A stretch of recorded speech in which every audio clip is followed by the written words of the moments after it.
I'm not going to bring you slides. I only bring you pictures because I want to share my experience last year in a role as a medical doctor, in a role as a medical manager. And of course, besides all the medical stuff and the environment that we needed to create for our patients, we also worked very hard together to create an environment for healthcare practitioners. And this is indeed what I shared in the journal. So our experience in Brussels was that everyone in the head management of the ICU took responsibility for a part of the management of this COVID crisis, because you needed to act quick, you needed to take into account so many challenges, but we cannot forget ourselves, because otherwise we cannot take care of other patients. So this is what we did. And personally, I was, especially in the first wave, very concerned about communication and physical and psychological well-being for the patients and their family. So you could see that we had some responsibilities, ownership for some parts of the program. And I will show you some pictures of the four main frameworks that we designed into this care plan.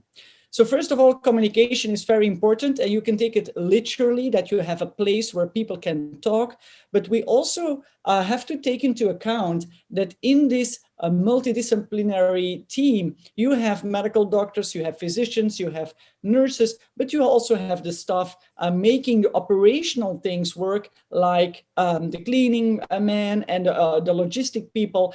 And we realized that we had to work as a team, and that everybody should be aware of all the new implementations, the new rules, the new way to work. So we also worked with a lot of visuals. You know, we are in Brussels, not all the people can understand the protocols and the language. So we worked very visually, and we made a place where people can come to get information, read the things on the walls. We had a laptop with free access to be able to access the information that is on the computer network of the hospital, because we are used to that, but not everybody's used to that. And there was always somebody around where you could talk to, where you could leave your questions and you could get an answer. So communication is very important. This is how it looked like. I know it looked messy, but those are pictures from the first wave. And to have this hub, to have this place where everybody can come back to, that's really important, that you have a center in your ICU, a cockpit where you can come and where you can share. So communication was also about having digital communication, that we could have a safe environment on the phone, for example, where we could share when we would have another COVID going open, a new room going open. So we shared a lot of information, and we invested a lot in communication. To be able to do that, not only for the healthcare practitioners, but also for the relatives, we had some helping hands. We had midwives and doctors even from another medical department, from the Center of Fertility, which was lower in activity because of the COVID crisis, and they came to help. So they took all the phone calls from the relatives, but also from the staff members, so that we could concentrate on the patients and on the medical care. And this was reported to be a big relief, that you could focus on your core business, taking care of patients, and that all the other stuff was being organized and taken care, even by healthcare professionals that are not normally active in the ICU. And we proved that we had a large feedback. This was a great help to have a call center. And then I know it sounds funny that we had call center and girls in the call center, but it was really a good thing to have, so that we felt supported and that we created this environment. They also coordinated the medical students that let patients talk to their relatives. And this was already in March 2020 that we organized it, but somebody had to organize it. For the well-being of the patients and for the well-being of the medical team, this was very satisfaction to see that the patients were so well encountered, and that the medical students could actually do something very, very useful. So this was for us also psychological relief. What about the psychological support plan? Well, of course, we contacted the board that we have in the hospital on well-being, and our hospital is very proactive on that field. But you know, ICU sometimes is a closed environment. You really need to pull them on the floor and come to your unit.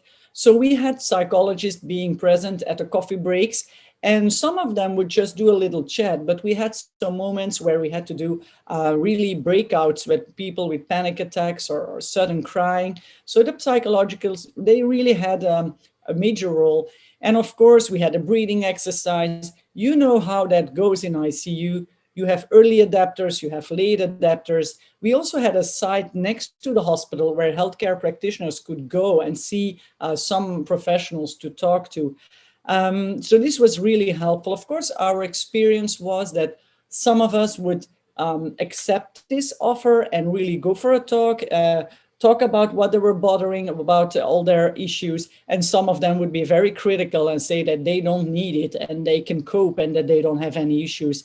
But of course, with every change or everything or initiative, you will always have early adopters and late adopters.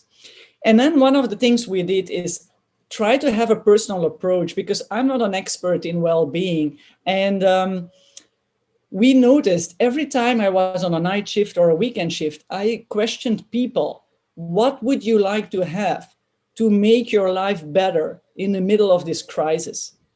And the responses are very, very variable. Some of them said, just, I want to spend more time with my family. You know, if you make me work one more weekend, my wife is going to leave me. And I was like, uh-oh, that's an issue. Let's try to solve it. Some of them had really psychological difficulties with all the pain they saw. And they said, I cannot cope anymore with all the loss of patients and the bad news I have to bring to family members. Another one said, just, I will get paid for all my extra work. And some of them would like to have a quiet place. So we made a quiet place thanks to the foundation. And some of them wanted to have some distraction. So we had this tournament in the weekends, the Corona Cup, during our free time. So my conclusion on all of this is, of course, to make it a good environment for the patients, you need good healthcare practitioners in a good shape. And we were really, really happy to work together and to create this environment so that we could work together for the mental well-being of our healthcare practitioners.